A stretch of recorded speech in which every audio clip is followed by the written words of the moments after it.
Bonjour à tous, j'espère que vous allez bien. On se retrouve dans une vidéo sur le logiciel GeoGebra 3D. Je rappelle qu'il est disponible en ligne directement sur le site internet via PC, tablette ou smartphone et que les logiciels et applis existent sur ces mêmes supports. Dans cet exercice, nous allons traiter des cônes avec deux manières de procéder. La première sera l'utilisation d'un outil super pratique qu'est le curseur avec une approche plus graphique et la suivante sera plus précise avec une utilisation algébrique.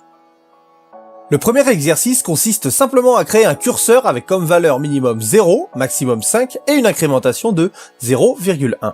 Notez bien que la virgule du pas est bien représentée par un point en raison de l'usage des virgules afin de séparer les axes X, Y et Z. Ensuite, l'idée sera de créer un solide de ce type avec une hauteur de base à 3 et le rayon calé sur notre curseur nommé A.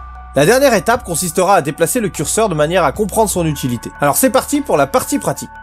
N'ayant pas d'outil curseur, il va falloir le définir manuellement et pour cela, allons dans l'onglet Algèbre. On peut voir un champ saisi dans lequel nous allons pouvoir recopier la ligne du sujet, à savoir curseur, parenthèse 0,5,0.1. Vous remarquerez que pendant la saisie de la fonction, une sorte d'aide s'affiche de manière à nous guider dans la syntaxe de celle-ci. Une fois validé, notre curseur est prêt à l'emploi et on en déduit qu'il s'agit d'un point virtuel pouvant aller de 0 à 1 en allant de 0,1 en 0,1. Notez bien également qu'il a été nommé A minuscule par le logiciel.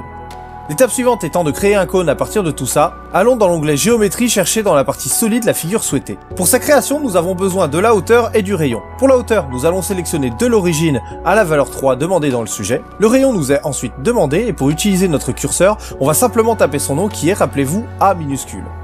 Suivant la valeur actuelle de votre curseur, votre résultat pourra différer du mien. D'ailleurs, allons voir dans l'onglet Algèbre et faire bouger ce curseur. Ce que l'on peut voir, c'est que notre cône va s'adapter à la valeur choisie au niveau du rayon. Dans l'exercice suivant, nous avons une entreprise qui veut fabriquer 400 bougies correspondantes au modèle fourni. Grâce à ce schéma, nous allons devoir récupérer le volume d'une bougie et ainsi pouvoir en déduire le volume total. Pour la première méthode, nous allons utiliser la manière la plus graphique possible avec l'usage du curseur. Donc créons tout d'abord un point de référence de sommet. Pour cela, allons dans la section point pour utiliser l'outil point et le placer n'importe où sur l'axe vertical. Notre point A de sommet est donc créé et pour le placer à la valeur souhaitée de 8,7, nous allons aller dans l'onglet Algèbre et de cet endroit, nous allons pouvoir vérifier son placement tout en le déplaçant, soit à la valeur finale de 0,08,7. Ensuite, vu que notre rayon est de 5 cm, nous allons créer un curseur incluant cette valeur. Bien entendu, le plus simple est de mettre comme valeur maximum 5 et de pousser la jauge à fond, mais soyons subtils et prenons comme fourchette 0 et 10 avec un pas de 1 vu qu'il s'agit d'une valeur arrondie à l'unité. Pour créer ce curseur, entrons la formule curseur, parenthèse, 0 de minimum, 10 de maximum et 1 d'incrémentation. Notre curseur est ainsi créé, passons à la construction de notre solide. Donc comme tout à l'heure, onglet géométrie, section solide, cône, on choisit la hauteur en allant de l'origine à notre point A et notre rayon A minuscule. Revenons ensuite dans notre section algèbre de façon à placer le curseur à la valeur souhaitée qui est 5. Et voilà, nous avons notre cône de terminé. Nous allons pouvoir passer à la deuxième méthode. Nous allons refaire cet exercice mais de manière plus algébrique avec la construction des points et du cône depuis cet onglet.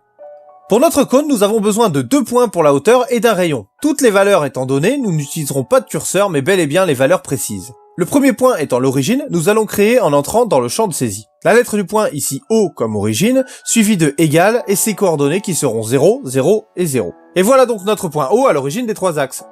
Le deuxième point de sommet sera construit exactement de la même manière, sauf que la valeur sur l'axe vertical sera de 8,7 comme donné en énoncé. Ce qui nous donne S pour sommet égale 0, 0 et 8,7. Attention à l'usage du point et non de la virgule. Et notre sommet S apparaît sur notre logiciel. La dernière étape ne sera pas la création d'un curseur pour le rayon, même si on pourrait bien entendu le faire, mais la création du cône en lui-même. Pour ce faire, on va simplement écrire cône et l'assistant nous montre qu'en deuxième ligne, il a besoin de 2 points et d'un rayon. Donc, parenthèse, le premier point O d'origine, ensuite le point de sommet S, et enfin le rayon qui est de 5. Et voilà, notre cône construit directement depuis les points spécifiques. Enfin, quelle que soit la manière utilisée et de manière à répondre au sujet et donner le volume, nous allons aller dans l'onglet géométrie où il y a justement dans la section angle et mesure l'outil volume. Une fois utilisé sur notre cône, il nous affiche un volume de 227,77 qui, une fois ramené aux 400 bougies, nous donne un volume total de 91 108 cm3. Je vous remercie d'avoir regardé cette vidéo jusqu'au bout, j'espère que les explications étaient assez claires. Si ce n'est pas le cas ou pour toute autre question, la partie commentaire est faite pour ça. N'hésitez pas à liker ou vous abonner et moi, je vous dis à bientôt sur le réseau.